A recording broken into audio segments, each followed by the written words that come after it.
Hey, this is Mark A. Altman. This is Darren Doctorman. And this is Ashley Miller. And we are the Inglorious Treksperts. And if you love Star Trek, you want to listen every Thursday to Inglorious Treksperts, featuring the stars, writers, producers, directors, and more, talking about every series from the original series to today. And for more, subscribe at TrekspertsPlus.com. It's the logical thing to do. And keep on trekking, ingloriously, of course. That hurts worse than the uniform.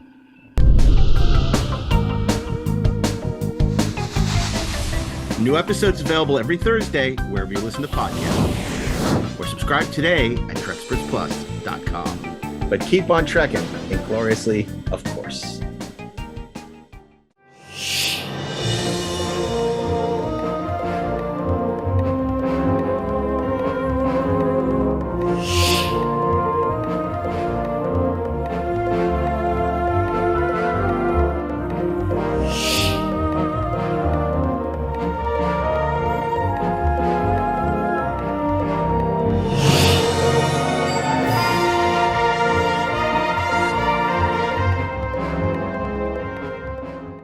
Hey, this is Mark A. Altman. And this is Darren Doctorman. And this is Ashley Miller. And we are the Inglorious Treksperts. Treksperts. Treksperts. Treksperts. Trying to help. I was trying to help you. Giving you a countdown. But Now no. he's doing a countdown. Jeez. Now he's doing a countdown. Oh, my God. Birds. We're going to do a whole episode. It's just going to be us trying to do that right. Yeah. Welcome to Treksperts, where we say Treksperts. No, look. It's at this point, it's still endearing. So It's a very- let's not push it. No, there's only 3 Treksperts. It's a Three very Treksperts. long Treksperts. That's what we should do for season 7. We should add a 4th Trekspert. I'm not sure we should have added the 3rd. Yeah. I'd like a Vulcan there if possible. Not available. That's for damn sure. Yeah, Really okay. like a Vulcan. That's too bad. They Okay, know how to go where no man is. Well, listen, we're celebrating the 58th anniversary of the original Star Trek debuting on NBC. Dun dun dun. Proud as a peacock. They weren't then. They weren't then. They are now. It wasn't until 1976. And we're so delighted to welcome back to the show the great ANDE KINDRYD. ANDE, of course, is this remarkable, a totally remarkable woman. She's the author of From Slavery to the Stars, which chronicles not only her deep friendship with Martin Luther King and Malcolm X, but of course being the first African-American assistant on the Desilu lot and working as the assistant secretary, as they were known back then, to Jean L. COON.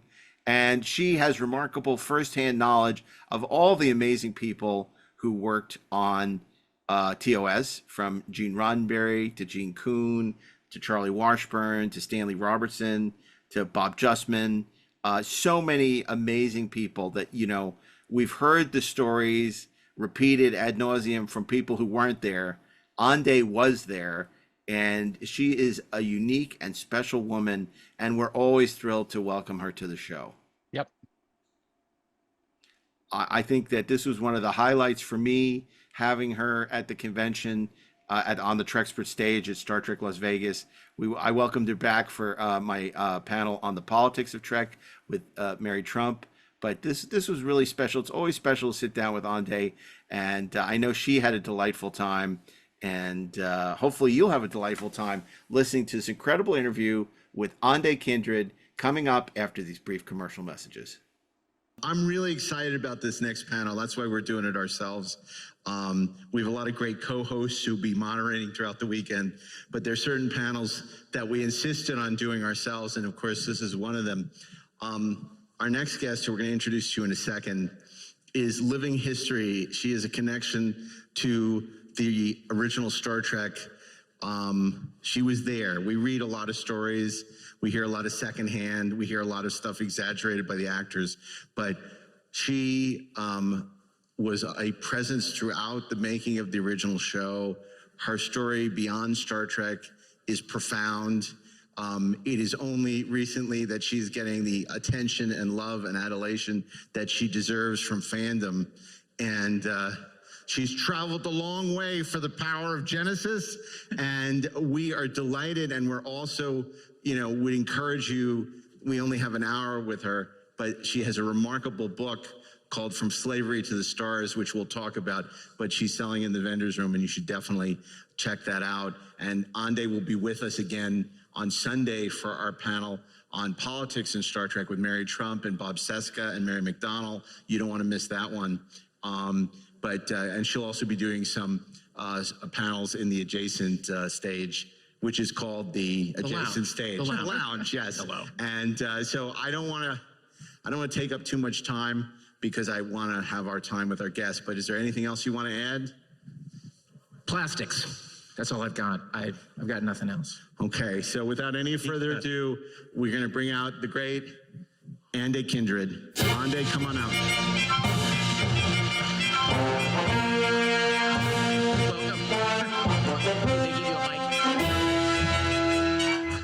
Welcome. What they may not have told you is that I am a AAA. That's an African-American Australian. And since this year, when I turned 85, I am now a quadruple A. That's an ancient That's my joke for the day. Oh, I'm sure it's not your only joke for the day. Probably not. Did you hear that introduction we gave you? I did. Okay. I heard the word love in it. Yeah, well, indeed. You guys see my shirt? It's because the bird, the great bird of the galaxy, said that he thought he should have changed it to love long and prosper. So that's why I wear this in memory of the bird. But Vulcans don't love. They don't have.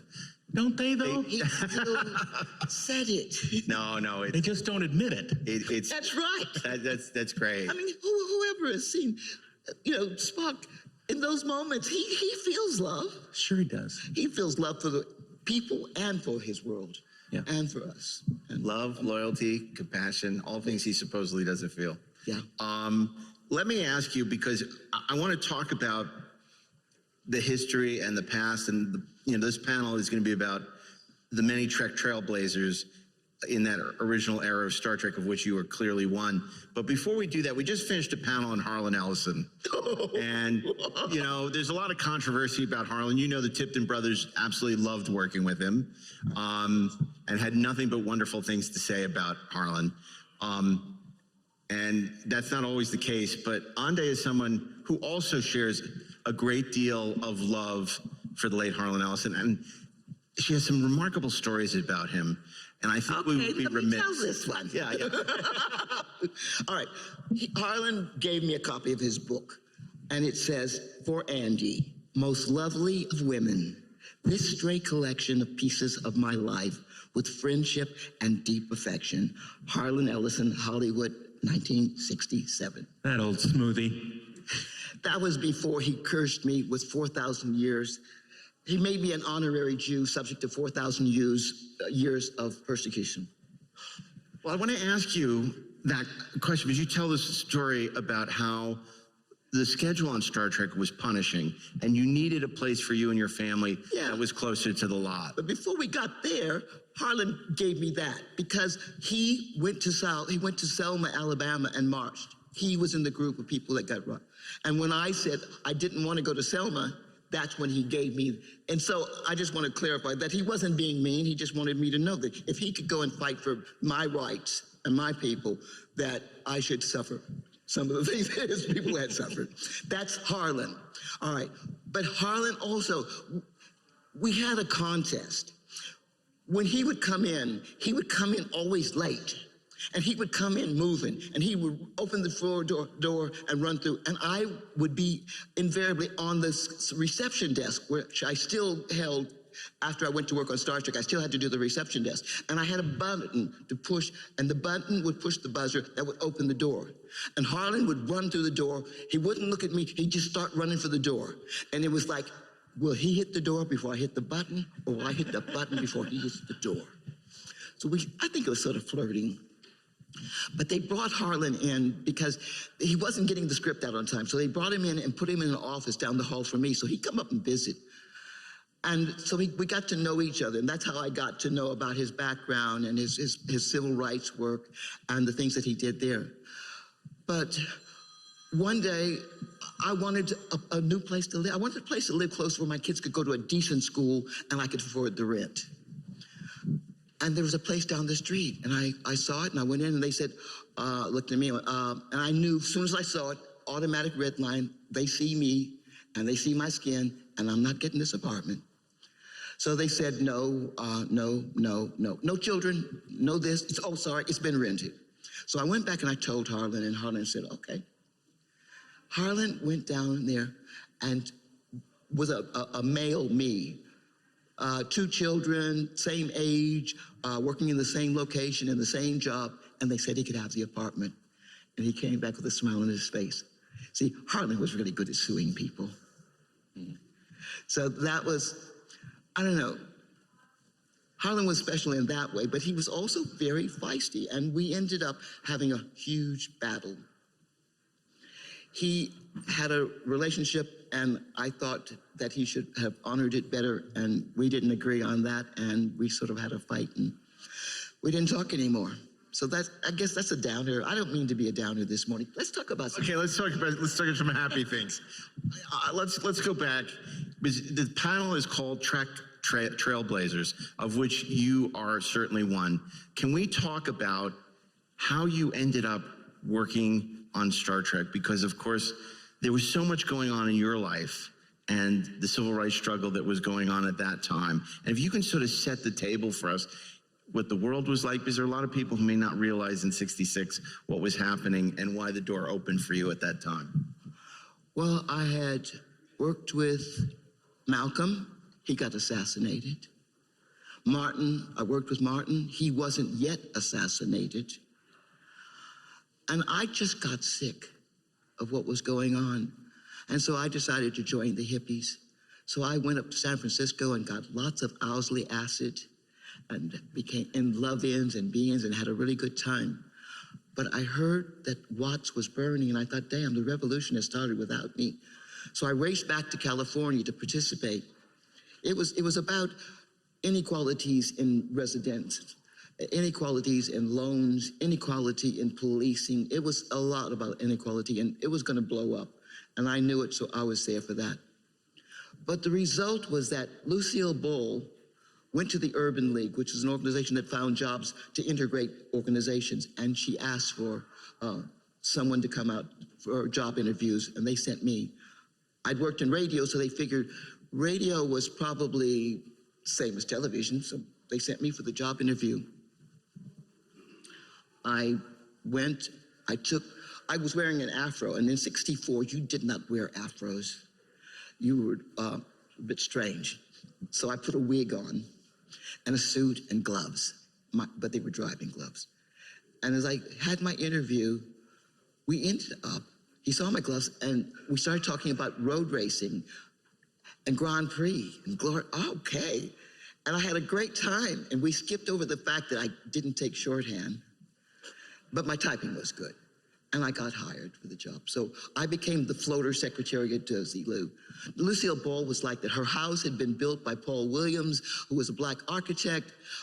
She was very open. And as the first woman heading not only a production company, but a studio, she was someone I looked up to very and appreciated highly. So I wandered around a lot, and then working on Mission Impossible, a show called Mannix, and Star Trek. And then they brought a new producer in. His name was Gene COON. And I worked for him. And then one day he asked me if I'd like to work for him full time. And I thought, here I am, a young black woman. Do I want to work for a middle-aged white dude called COON?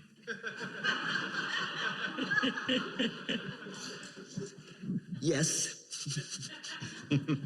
So Gene and I joined up. Gene, oh my Gene.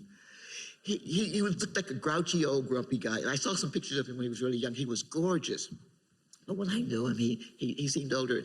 But after a short while, I realized he and Martin were very similar. I know this sounds, Martin Luther King, Gene COON. Yes, they were very similar. They had both studied with a man who I lose things, guys. Remember, I'm 85 and a half now, so I lose things. I can't remember his name, but he wrote the Serenity Prayer. Help me, accept the things I can and change things. Okay, so they had a similar belief and philosophy that they shared. And Gene's father had been a member of the Klan, but a member of the Klan in Nebraska, where I think mostly they didn't have a lot of black people, so they picked on Catholics there. Gene Roddenberry, the great bird, because I usually say bird so I can distinguish them, his father had been a racist. And these two men had come out of that background with, I can't say it any other way, but love in their heart. So I took the job, and Gene and I got on. He had a brother who used to stop by and draw a quick sketch, and Gene would pay him for it. That's one way of supporting your brother. He looked after his mom. He had a wife called Joy who didn't have much in her. Can I ask you, because you talked about how both Genes came from racist families, right? A racist upbringing. Then both of them went to World War II, and in Gene Coon's case, served in Korea.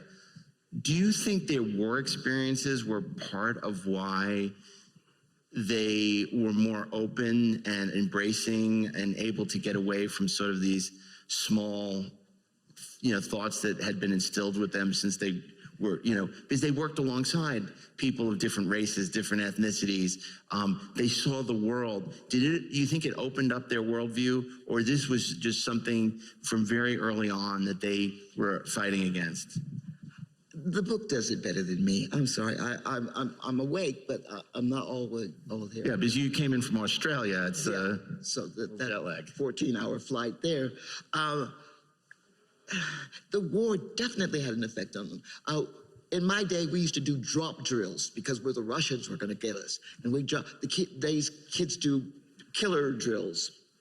So there was always a threat for kids and things like that if the world wasn't calm and peaceful. And Gene and the bird, they both had feelings about the war. Gene Coon also took the humor. If you look at some of his books, like Meanwhile Back at the Front, you see where the humor in Star Trek came from out of him. He worked for Chesty Puller, who was the most decorated Marine ever. And he was in Korea at the Chosun Reservoir, where hundreds and thousands of, I don't know how many, so I'm just saying hundreds and thousands, I'm like Trump, where a lot of people were a lot of American soldiers were being killed. In fact, Chesty Puller said to them, the Chinese came and reinforced the Koreans, and Chesty said, they're on the north of us, they're on the south of us, they're on the east of us, they're on the west of us. That means we can shoot in any direction. So yes, the war definitely did, but they were not up to date with women. They still were a bit sexist. It was usually the gal over at the network, which meant the network executive, or they didn't have enough women in the positions, but they had more women writers than almost any other show. So they did do things that nobody else had done. I mean, one of the people I love was Hua Chang. Tell me something. Does anybody know who actually designed the Tribble? Hua Chang. Now, do you want to know who Hua Chang is? You don't? Yeah, well, he's such a, go ahead, please, because Hua Chang is such a fascinating person who doesn't get his due. Hua Chang was 21 and he got polio. There was no vaccine in those days, so he got polio. A lot of kids did. And he walked with braces, and they went from his ankle up to his hip. So when he walked, he just had to swing his whole leg each time. So you could hear him clanking when he came. So whenever I heard the clanking, I knew Hua Chang was there and something good was happening. Hua Chang was a prop maker. But the union at Desilu said, you cannot get anything from an outsider. You must let the prop makers in our union do everything. And if you dare hire an outsider, we will strike and you'll be in trouble. So they couldn't hire him to do anything. But Hua Chang used to wander in sometimes, like, okay, he's here.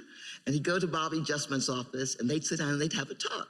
They'd have a talk about things and maybe upcoming scripts. And then Hua Chang would come back in a few weeks or so, and he would just happen to have with him a prop that would be perfect for that episode. Isn't that a Bob- funny coincidence? What a coincidence. So Bob Justman would be really thrilled, and he would buy it from him. But they didn't put him in the union. He just happened to buy the proper thing. He just happened to know what scripts they were making in 2 weeks. Yes. It's So, may I make a plug? Absolutely. So this is Ande's book, and you have a chapter where you talk about Hua in it. Yeah, I was always pleased to hear Hua coming because I knew something interesting was happening. Many things that the show imagined and predicted are in development or in use today. Tablet computers, tractor beams, tricorders, flip communicators, and wearable badge communication. There are hypospace, replicable closing devices, and Siri. There are other talking computers, voice interfaces, and AI. There's Uhura's Bluetooth headset, portable memory devices, automatic doors, teleconferences, GPS. Okay, we're still waiting for warp drive. But that was Hua Chang. Hua Chang designed the salt, wait a minute, the salt vampires, the triples, the keeper. He designed and built the tricorder and the flip open communicator. And that's a guy that you may not have known anything about, but that's Hua Chang. And a lot of his brilliance just sold at auction as part of the Greg Jean auction for millions of dollars. Yeah. He could get in the union now. He could get in the union with any book. Maybe not. It's funny. I mean, Hua Chang had worked previously for a company called Productions Unlimited, something like that. Don't worry, you're sitting next to an old lady, that means you automatically. I see, but he didn't fly in from Australia. Yeah, Projects Unlimited. Okay. Projects Unlimited, which was Gene Warren's company. Gene Warren did a bunch of visual effects for the Time Machine movie and all of these. So he had a history of working for The Outer Limits and other such shows, and he was a crazy creative person. He also sculpted Baylock, which is probably the most iconic image at the end of every credits for Star Trek. So he was absolutely brilliant. And again, they had to sort of slide him under the table to get this stuff done. And it's a truly amazing fella. Yeah. I want to make this panel a little bit like jazz, where it's freeform. We'll talk about different people and then your memories of them.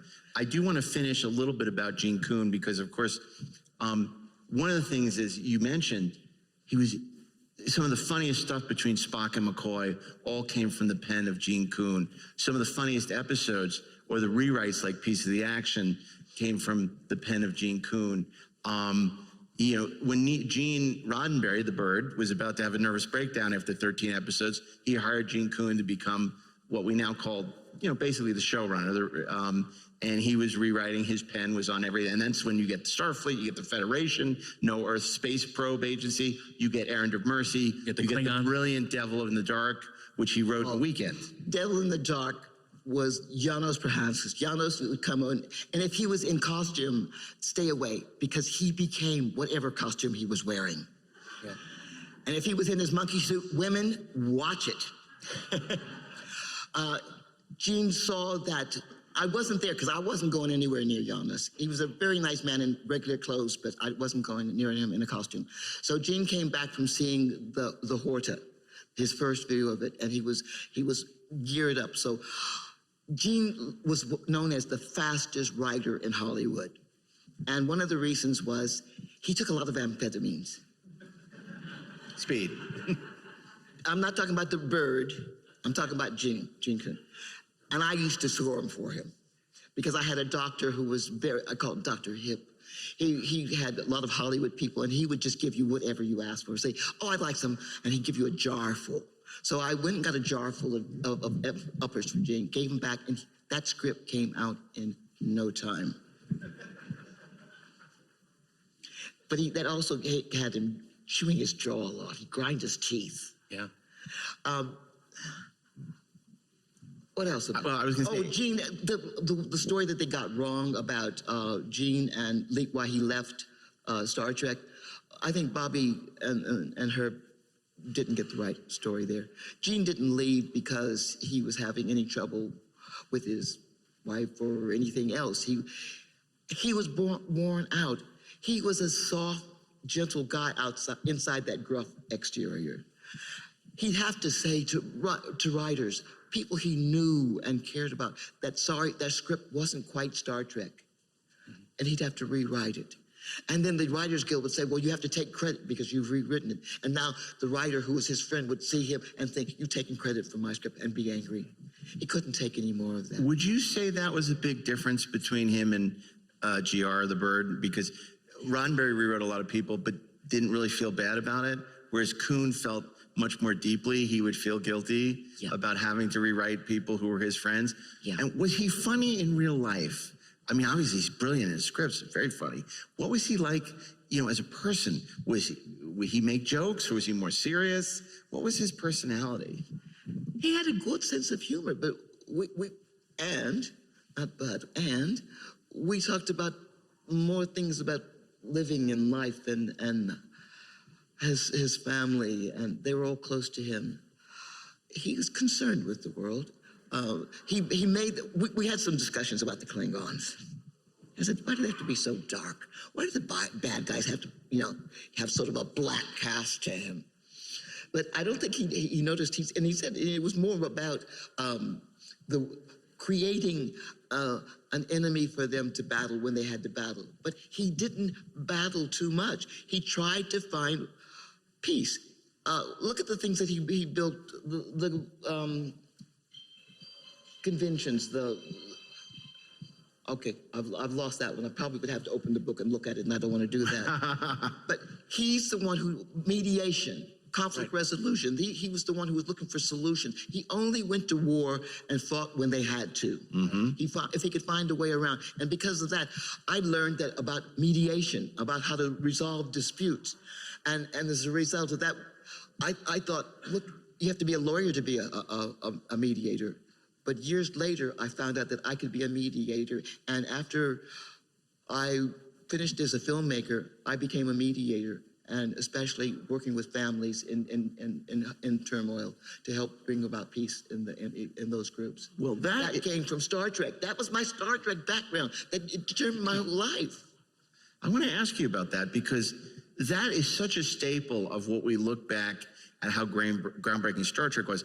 And in both Arena, where Kirk doesn't kill the Gorn, and inadvertently spares the life not only of the Enterprise but the Gorn, and then also, of course, in Errand of Mercy, where he finds himself arguing for war only to feel guilty about it. I just wonder if you feel as though, and in Devil in the Dark, the monster turns out to be a mother protecting her eggs. Spoiler alert. Let this be your last battlefield. Where the lesson is their whole planet blew up because they couldn't get along. So is this, again, Gene's experience of having survived 2 wars, or is it what he's learning from the civil rights struggle of the mid-60s? Where do you feel that heart, he was the heart of Star Trek, come from? Well, as I mentioned earlier, they both had the guy from that philosopher, right? Okay, so that was a big part of it. And when he was growing up, there was a reservation where the First Nations people were put, and that hurt him. And I think one of the things that happened when he got Russell, he was making up for that, some of that. And he knew this. They had kept him on a reservation, and the very first time that indigenous people, Native Americans, were considered human happened there, because when a court case, they had to determine if the person there could testify, and I'm losing the words, but that. It's a Latin term, so I can't remember what. Right. But if he could do that, then you were a person. But if you couldn't, you weren't. And that's when the Native Americans got to be actual people, human beings. And Gene knew that and was angry about that. I mean, he left there and came to California young, but he still had those memories. one of the most remarkable speeches or monologues that Gene ever wrote for Shatner is in Taste of Armageddon about, I'm not going to kill today. I've given you back the horrors. We are a killer species, but that we can choose not to kill. Yes. And what you said, which is so interesting in your book, and you've said in interviews, is how fascinated Gene was by your life, that he would ask you questions about what was going on in the civil rights struggle, that he was a sponge sort of soaking all this up. Did you find that he was just a remarkably inquisitive man? Yes. Oh, absolutely. Yes. Absolutely. Yes. But Gene was not, he had a respect for all life forms. He got a new dog, and he asked me if I could keep it for the weekend for him. And so I said, sure. And I took the bag and of things for the dog and the dog home with me. And we were doing really well. My daughter Paula would say to me, Mommy, beans again? I said, yes, darling. But I said, she said, can we have some meat in them? I said, no, darling, but we got onions in them this time. Because my salary wasn't very high. Anyhow, here's the dog, and I opened the bag, and there's a package of steak. So I called Gene and say, ha, Gene, you forgot to take the steak out of the bag. No, I didn't say that. What I actually said was, Gene, sarcastic, how does the dog like his steak cooked? And Gene said, well, just braise it a little. And I said, okay, fine. And I hung up the phone. I said, Paula, run to the grocery store, darling, get a can of dog food. We're having steak for dinner. By the way, you mentioned earlier how Lucille Ball opened up this program to bring diversity to the studio when there were no African-American working there other than the janitors, right? Well, there was a shoe shine guy as well. The shoe shine guys, I stand corrected. So, in the kitchen. Yep. I want to just let you know that this weekend, Larry Luckenbill is one of our guests, but his wife is Lucy Arnaz, the daughter of Lucille Ball. And while she won't be speaking about Star Trek, we have to make sure that you need to meet her. Oh, Lucy, that woman was so wonderful. I mean, like I said, she did all those things, and her work as the head of Desi Lu, and her support of Star Trek. I mean, it cost her to support Star Trek when it was going on. But when you saw Lucy on the street, as you walked past, you would sort of bow and you say, Miss Ball, and you'd walk past. Whenever you saw Miss Ball. 10 years later, I'm on Beverly Drive. I see Lucille Ball, and as I walk past, I go, Miss Ball. It's just so inside the respect we had for that woman. She was very special. I'm going to ask you an impossible question about Gene COON before we move on to some of the other people. Impossible because, as many of you know, he died in 1973 of lung cancer before all of this happened. And he had just co-written the Quester tapes with Gene Roddenberry, and it was a tragedy. He died very young. What would he think of all of this now? That what happened to Star Trek? Your success, this incredible family that year after year, day after bloody day, celebrates this franchise and how it's grown and expanded to encompass all these shows and comic books and merchandise. What would Gene think? I know. I have no idea what he thinks. All I know is we were doing the best we could. When we sat in the evening and Gene had his Slivovitz and had, a recap of the day, it was people who know their job, who do their job, who love their job, and do it as very best they can. There was Peter Sloman over at DeForest Research. And I remember being with him one day, and he was just tearing his hair out because he was working on a problem with a language for one of the Trek episodes, and he couldn't get the grammar right. And I said, I was trying to make him feel better. I said, Peter, don't worry about it, babe. Nobody knows how you speak Vulcan. I mean, don't worry about it. And he said, I know. And that's why 60 years later we're talking about it, because people cared about what they did. And I have to ask you, because you talk about everybody having a drink at the end of the day, it was a very different era. When you walked into the office, it was like Mad Men. Everybody had mini bars in their office. Gene had a foot pedal for a secret door so he could not COON, the bird, bring women in and out unbeknownst by the people. What was it nobody like? could open that door. We didn't even know if he was there or not because he could sneak in and out so well. I mean, it might as well be 100. I mean, it's a totally different world. So let's talk about other people.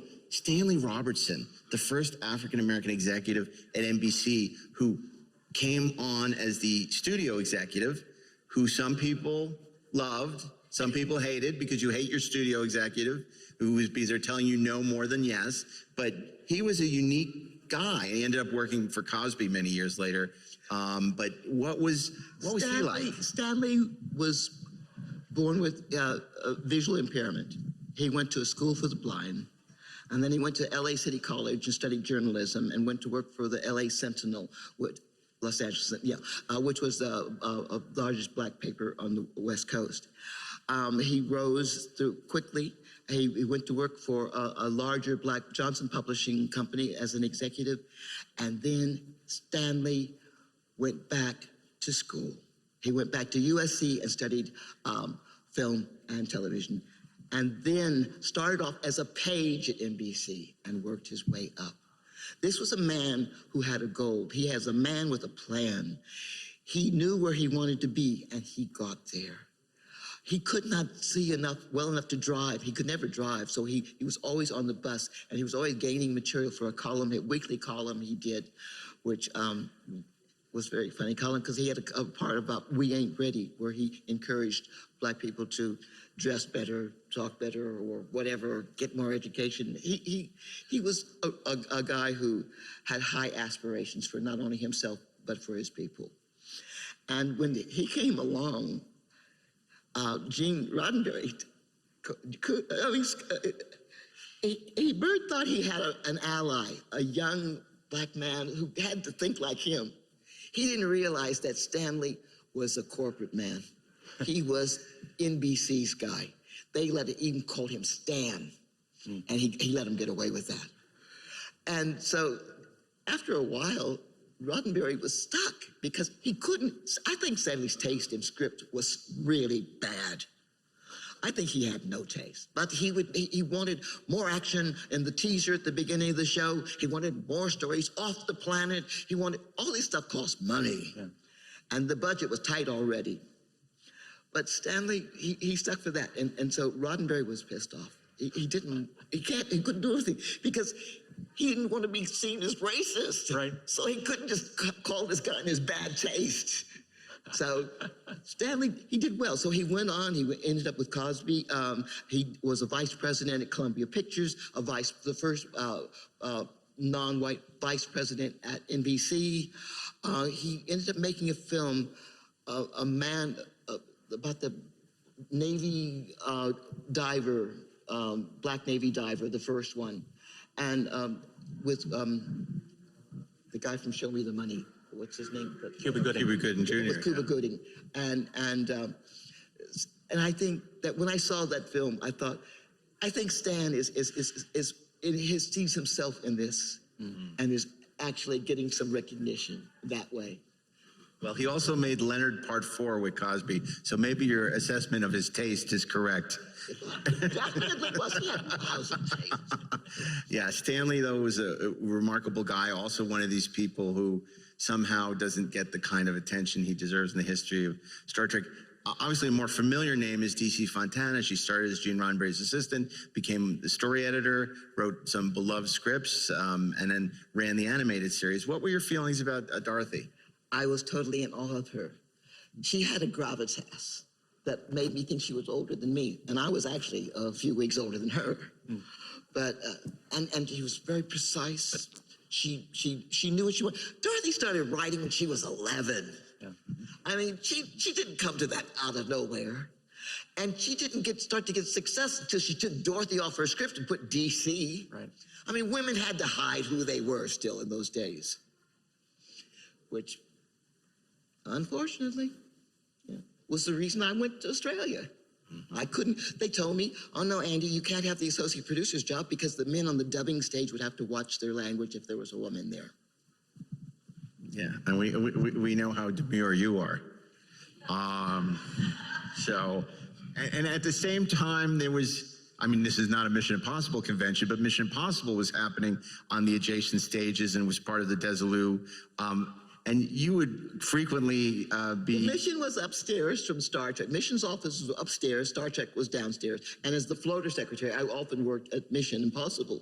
And then our stages, sound stages, were 7, 8, 9, and 10. Right. Mission Impossible, 7, 8, 9. So I, on my way to the set, I would stop off at Mission Impossible, and Peter Graves and Martin Landau would corner me, and one would be in front and one would be in the back, and they would make me the sandwich with a hug. And Martin's wife would be sitting there going, ha, ha, ha, ha, we got you again. And Peter Graves says, have you ever been in a Turkish prison? No. So let me, you know, we got to get you to Ticonderoga one of these days, where they've recreated the Desilu sound stages in precise detail, which it would just be remarkable to be with you and the memories that would conjure up for you. Don't you think, Darren? Absolutely. I mean, they're recreated exactly how it was laid out on stage 9. I've seen pictures. Oh, it's amazing. Pictures don't do it justice. It is the most remarkable experience. And we didn't have the experience you had, but just to be on those sets, I mean, it is exquisite. James Cawley has done a great service to fans everywhere. Shatner stepped onto the bridge and he sat in his chair, and you could see him sort of welling up, and he said, Leonard was right over there. Yeah. And all these memories were flooding into his mind, and it was amazing to see. But anyway, we're getting distracted. But yeah, let me ask you, Charlie Washburn. Let's talk about Charlie. Well, on that set, you had Charlie Washburn. Charlie was from Memphis, Tennessee. He was the first black apprentice, or what do you go? AD. Assistant director. Assistant AD in the program. First black one they had. They didn't even have I don't know if they had a woman there yet. But no. Charlie was determined to become a director and do everything. He had the best moods, the most smiles. Charlie would, they call him his name was Washburn. They call him Wash Tub. He even answered to wash rag. But one thing about Charlie that was special was no matter where he was, when the phone on the soundstage rang, Charlie got there first. And he would answer the phone, Charlie Washburn, or Charlie Star Trek. And so his name became Charlie Star Trek. Oh, that's funny. They wrote in several characters in the episodes called Washburn in honor of him. Well, he was one of the reasons that I think the atmosphere on the set was pretty good. There was an atmosphere of cooperation and working together. Charlie quickly won the respect of the first AED and the second AD who was in charge of him. And next thing I knew, Tiger was giving Charlie all his jobs. Charlie was doing everything, even taking Bill his breakfast in the morning. That was always an effort, because Bill would order breakfast enough to feed himself, his stand-in, and his dog. Right. The AD's job on set is to keep things moving, to make sure it stays on schedule, that the actors are called, that nobody is waiting. They're greasing the machine. And so keep it moving. And Star Trek was frequently behind schedule for reasons out of his control. So it's potentially a very stressful job. And if you have an AD who's a screamer, it can be a very unpleasant set. Charlie was not that. And Charlie never got to direct. Which he wanted to. Which he wanted to. Yeah. The door never did open wide enough for him to get through. Yeah, which is, I mean, and it was the same for you. You wanted to you were giving notes on scripts. You were very involved. You were reading them. You would have liked to have gone the Dorothy Fontana path. The opportunity did not happen. No. Yeah, which is, we think of all the great hours of television that we lost because that opportunity did not present itself. What about the directors? Ralph Sinetsky, Joseph Pevney, Mark Daniels. Any thoughts about? Ralph, Mark, all of them. I didn't see them very much. They had a room at the end of the hall where they went for prep. And I didn't have much to do with them. Mm-hmm. They show up for 8 days and they're gone. Yeah. Yeah. Oh, we have a party at the end. That was always good. But then it was like the research people, Joan and Peter over at Research. Those are the people that I hung on, Wachang, the people I respected. These memos would come in, scripts had to be rewritten based for legal reasons and also for accuracy reasons. DeForest Research would, or Kellum at the time, right? Or Yeah, and the Joan was called Kellum's assistant, but that wasn't his assistant. She was actually, the room was a big room, not this big, but a large room, and there were books everywhere. And a thing that you guys might not know about is called a telephone directory. Okay.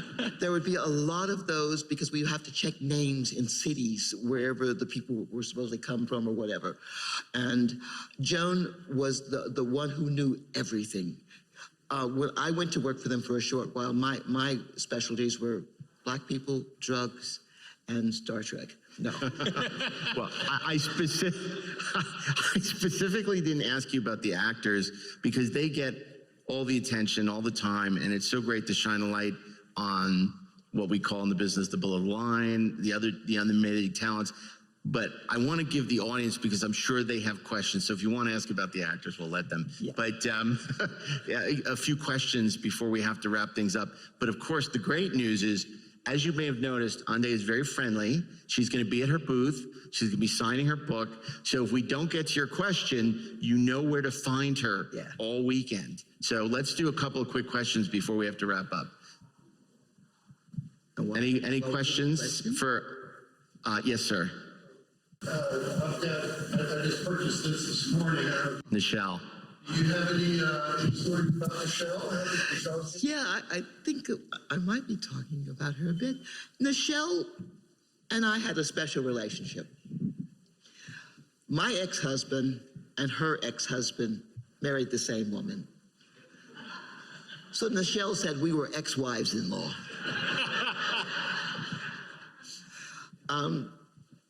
She was my guide, my guardian and my guide. I didn't know Hollywood. I didn't know the minefield. I didn't know where to walk. So Nichelle was the one that helped me there. And when I moved into a really interesting place in Nichols Canyon. And when I moved, I said, Nichelle, you're still renting. She wasn't getting that many hours work. So, you know, her salary had gone down. As Bob Justman said, we shouldn't have signed a contract with Nichelle. We could have bought her for less. And I thought, bought her for less. Thanks, Bobby. But so I talked her into coming up and having a look at where I was living then, and because she hadn't been there, and said, Nichelle Nichols needs to live and deserves to live in Nichols Canyon. So Nichelle moved in there. You know, one of the other reasons I avoid actors is Gene COON was not a big fan of actors. No. And he didn't go on the set. He didn't go on stage. He very seldom went on the stage. He didn't really want to deal with actors. He was a writer's person. Yeah. His whole thing was about writing. And what was important to him was that he gets it in and it gets it right. We had a writer's guide, and you couldn't even start Harlan Ellison and Theodore Sturgeon, who I absolutely adored as well. They were talented science fiction writers, but Star Trek had its own world, and talented writers, science fiction writers, create worlds and languages and people's looks and everything. But on Star Trek, you had to go with the guide, and so really good writers didn't get it right, and they had to be rewritten and looked after. And that's where Gene put all his energy and his time. And when he'd have an argument about who had more lines and what script, he just didn't want to have a bit of bar of it. Did that happen? Can we talk a little bit about Gene COON was famous for bringing more humor into the scripts. Yes. And this is something that Roddenberry pushed back on because he thought it wasn't his show, that the humor was sort of degrading it a little bit. How did you see that interplay between them when Gene came back from his vacation and found out? Not with Gene COON. He had no problem. Nothing he didn't change a thing on anywhere or do anything different. I think what Darren's saying Years is later, it's been said, and this could be apocryphal, so I'd love to know your What you really in, happened. is that Gene loved the humor, Gene COON, but Roddenberry pushed back that he didn't like it, and that was a source of contention between them. But is that apocryphal? There was no contention between them. No, there was no contention. Gene, the Bird may not have liked a lot of humor and pushback, but Gene COON could handle it. He was a Marine. yeah. He's a Marine. And there are two pictures of him out in the wild. There's the one of him behind the typewriter where he's smiling, and he's a big, he looks like a Marine, right? He looks, and the only other picture I've seen of him is with you in your book. And me going, oh God, why does this man want to take a picture with me? Well, it is always such a pleasure. I've said this before. We could talk to you for hours. I wish we could, but you can, because she's going to be at her booth signing and tumbling and everything else. And you owe it to yourself to talk to ANDE, because she's just a special person, and she lives really far away. So we don't know when we'll see her again, although we'll see her again on Sunday at the Mary Trump panel. But thank you. It's always a Thank thrill. you so much. Thank you. Thank you. Hey, welcome back. If you haven't heard our original interview with ANDE KINDRYD, you want to listen to, I don't remember what season it was. It was called The Real Uhura. It's a terrific interview we did with her. Yeah. Now via Is it the Zoom. third, maybe? It might Something be. like that. Yeah. She was in Australia. Yeah. Australia. And so it wasn't the best connection, but it was a terrific interview. So if you want to know more, would you like to know more? You want to check out The Real Uhura with ANDE KINDRYD.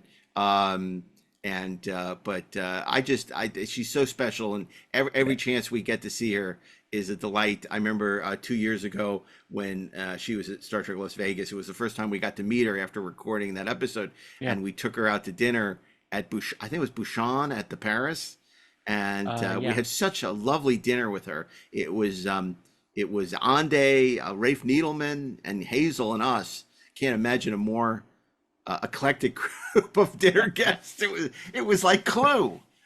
It was like all we were missing was a murder, or I was going to say or Truman Capote in Murder by Death. But it was pretty. That was so much fun, and she was so appreciative. And each of our guests got a guest wrangler, guest liaison. And in the case of ANDE, her guest liaison was Isaac Altman and Cade Miller. And she could not have been sweeter to both of them. Yeah. And they both have signed copies of her book now. I didn't lose it, unlike with Bobby Clark's book. And but it's more hefty. It's hard to lose. It's a hardcover. And if you want to check out ANDE's book, it's really spectacular, full of great Star Trek memories. And what a wonderful way to celebrate this incredible anniversary of this show that we all love, now celebrating 58 years on television. It's never left. It's one of the only funny thing shows. is it doesn't even look like it's out of its 40s yet. That's the crazy part. It's really been taking care of itself. It's been working out. It's been eating that's right. because of its hairpiece. Oh, You know what's incredible? It's in a world of streaming where linear TV is dying day by day, Star Trek has never been off the air since it premiered in 1966. It's always been playing somewhere on some channel, on some network, on some UHF channel. And of course, obviously, it's ubiquitous on streaming. As those of you who listen to the podcast know, we get delightful watching it on Pluto, despite the many commercials that. We live in a world in which there's a Star Trek channel that shows Star Trek movies nonstop, another Star Trek channel that shows TOS and TNG nonstop, and then a Deep Space Nine channel and a Voyager channel. I mean, that's crazy. yeah. It's pretty great. It's crazy. But poor Enterprise. Oh, Enterprise. Yeah, poor Enterprise. There maybe Not there as should be wounded as we were also led to Ram believe. channel. And also Ram channel. That's not nice. You're not nice. I'm not nice. Oh my gosh. You're a bad man. Don't mistake my kindness for weakness. But the 50th anniversary of Star Trek, I hope that the show continues to find an audience because this is the first time at Star Trek Las Vegas where I felt that there was a shift. Because remember, a couple years ago, we announced the results of a poll they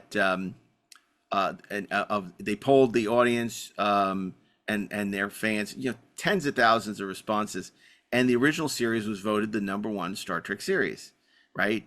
I think if you held that today, I don't think it would be. I think it would probably be Next Generation. Not that there's anything wrong with it. I love Next Generation, but I feel that, as TOS gets older, I think Or as the fans get older.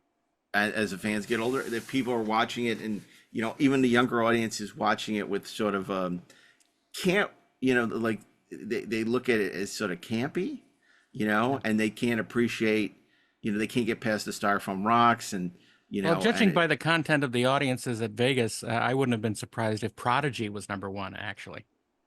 Yeah, but I think that's also there's a technical term for it that I can't remember now, but let's just say that that was a poll. It was a push sample, poll, right? It's a yeah, forced exactly. sample. Yeah, it's like, yes, of course you're going to find a majority of people in the audience for that panel that love Star Trek Prodigy. right. No, it was interesting because I heard one of the other panels, not on our stage, but on another stage. They asked the audience, how many of you, are Star Trek fans? They all raised their hands. Obviously, it's a Star Trek convention. How many of you, haven't watched a show since 2007, since Enterprise, right? And about apparently half of the audience raised their hands. And I guess all the people who were, fans of New were stunned to see that half the audience hadn't watched or had any of the new shows, which I think it was very interesting because people tend to live in a bubble, and social media, does that, where you think some of these newer shows are wildly popular that aren't, and it's very interesting. I mean, just how these perceptions of the show, because you would think that Voyager has just become this massively popular show, given the way that it's been used in some of the newer shows, leaning into the characters. I'm not sure that it is. I do think there's I asked Isaac, why does he think that Voyager is has this, really rabid fan base, given the fact that, as we get into the end of the third season, he's, less than impressed with it. And he says, I think it's nostalgia. And obviously the importance of the first female captain, there's no understating that. As someone who is not a Voyager fan largely, I think there's some great episodes. I've been very impressed with, some of the women, where Jane was a real role model because they hadn't seen anyone like her on television. And I respect that and I get that. She means to them what Captain Kirk meant to us, and growing up on TOS. So I get that. As a Star Trek show, I just, I don't get the fact Whereas that a show, people can't watch Deep Space Nine and just realize the writing on this is just so heads and tails above anything else that's been done on Star Trek. It's just the complexity of the characters, the level of writing. And yet that also still remains, it seems to be not the ugly stepchild, but definitely does not have the kind of larger, passionate following that maybe some of the other shows have. well, I think it's if you are somebody, say in 2024, attempting to market a particular idea of Star Trek, I don't know that Deep Space Nine is the one that you hold up, because Voyager at least bows in the general direction, in an obvious way, of the sort of the optimism and the fun of Star Trek, right? Those things that you're trying to sell. And look, Deep Space Nine is really, in spite of everything, and it maybe because of everything, it is an incredibly optimistic show. It is about those things. But it's not the thing that you hold up and say, well, this is like the fun Star Trek. It's not the fun Star Trek. It is incredibly entertaining and great and smart and awesome. But it's not the thing on the ship that flies. Even with the Defiant, it's just not that. So I think that part of the perception is is exactly that, right? That it doesn't quite occupy that space. And I think that that space, see what I did there? And I think that Enterprise is just a little too vanilla for its own good. So I just think there's a number of factors that are at play there, but that kind of make Voyager the poster child for that. Yeah, the other thing that's really interesting, and I've talked to some of my friends that are network schedulers and who have run networks and stuff, and particularly they've shown a lot of this stuff, and they've said even this is different than in streaming, that serialized shows don't repeat. It was the same thing with Galactica. Galactica may be one of the great science fiction shows of all time. They're on more, but once people saw it, they didn't watch it again, right? And it's, I think, Deep Space Nine being more serialized, and Enterprise to a certain extent being more serialized, there's no question that the standalone Star Treks are more accessible, or certainly lend themselves to repeat value in a way that the serialized shows. It's just a bigger commitment to watch them again.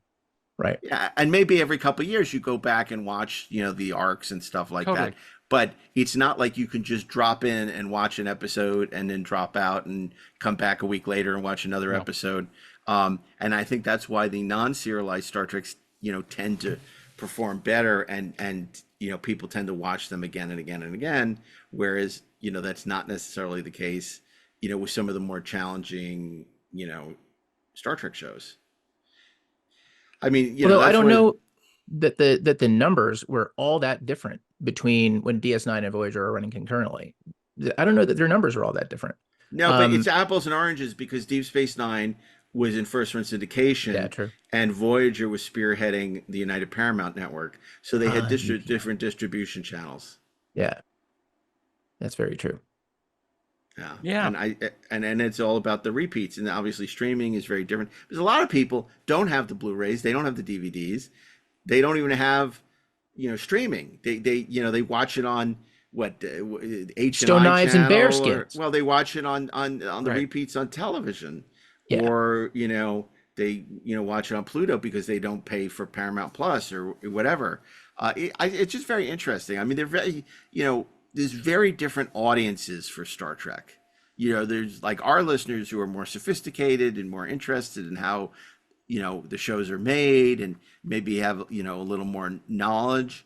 But, if you ever delve into some of those Facebook conversations, I mean, it's okay, like, Mark, you can say it. They're more Trek-educated. Okay, it's fine. Our Their audience is more expectations are different. But I was amazed to see on our Facebook page how many people didn't know who Ralph Sinetsky was. They thought he was an actor. It's like, what did you do? Look, and, people who know Ralph Sinetsky are a fraction of Star Trek fans, as TOS fans are a fraction of Star Trek fans now. So I think anyone who recognizes him is ahead of the game.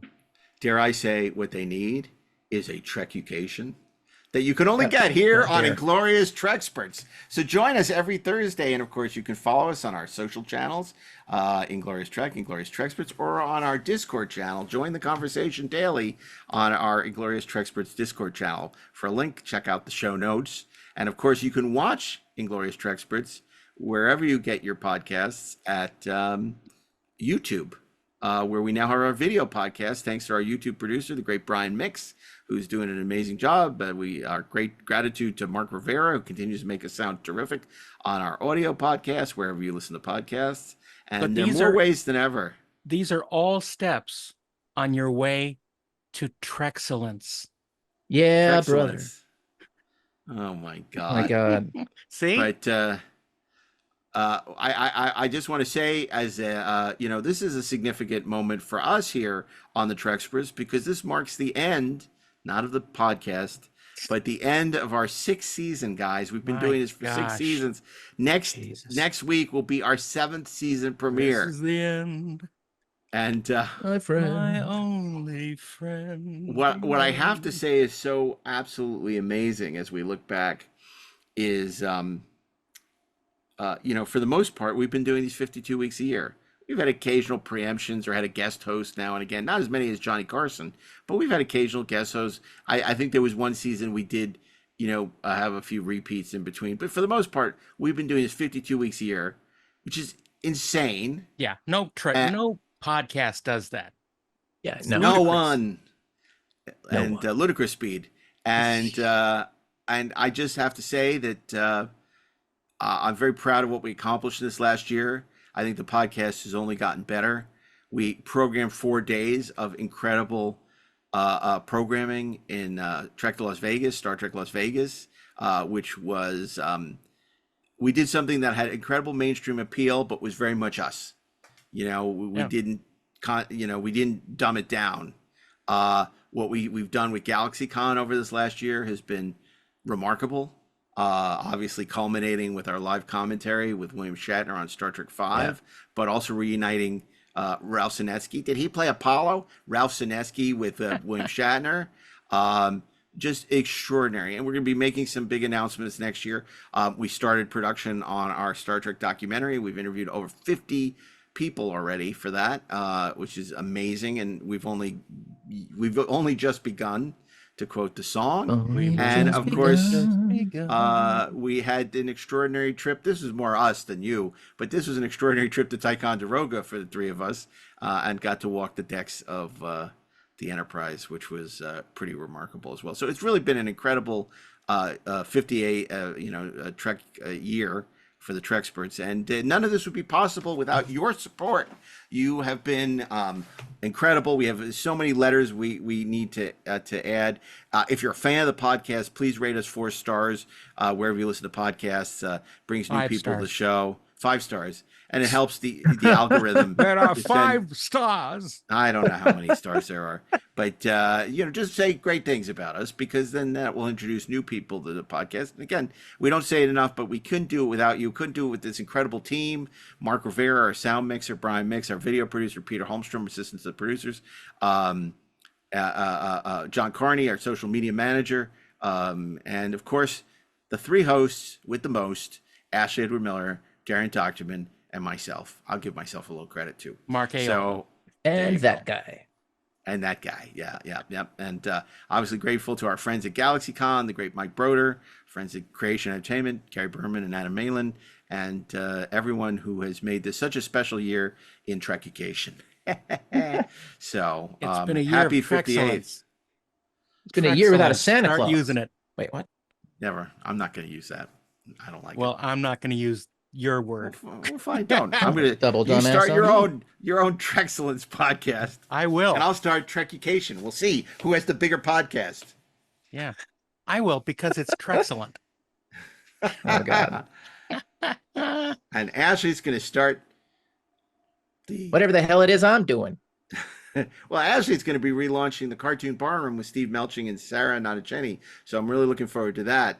That'll be a chance to revisit Prodigy and the Star Trek animated series, among the many animated projects they'll be covering in the new season of Cartoon Barroom. And of course, the 4:30 movie will be back later this year with some new episodes as we finish off our 7th season of the 4:30 movie. So wherever you go, there you are with some great Wow. Treksperts Podcast Network programming. Don't miss the Treksperts Briefing Room with Peter Holmstrom and Lisa Klink. And hop on over to Spy Hards, where they're still broadcasting our panel from our man Bashir, great panel they did at Star Trek Las Vegas, as well as Star Trek The Next Conversation, where they'll be sharing some panels they did for us at Star Trek Las Vegas as well, on the Voyager Writers Room and some other panels. So a lot of Star Trek Trekication going on. It's all Trexcellent. So Thank you. We can live in peace. oh, there we go. There shall be no peace as long as Kirk lives. We deny nothing. I've had enough of you. So see what anyway, you you did there. guys, you want to wrap it up, Ashley? Any closing thoughts? Always wear Okay, underwear. thanks. Yeah.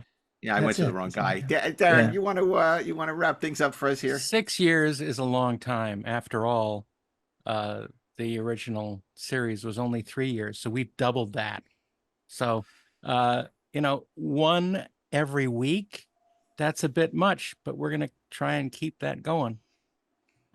So go with us on our journey towards Trexcellence. Go with us boldly on our journey towards Treksperts, where you can get the greatest Trekication of all time. On behalf of Ashley Miller, Darren Doctorman, myself, Mark A. Altman, keep on trekking, and gloriously, of course, over. See you next season.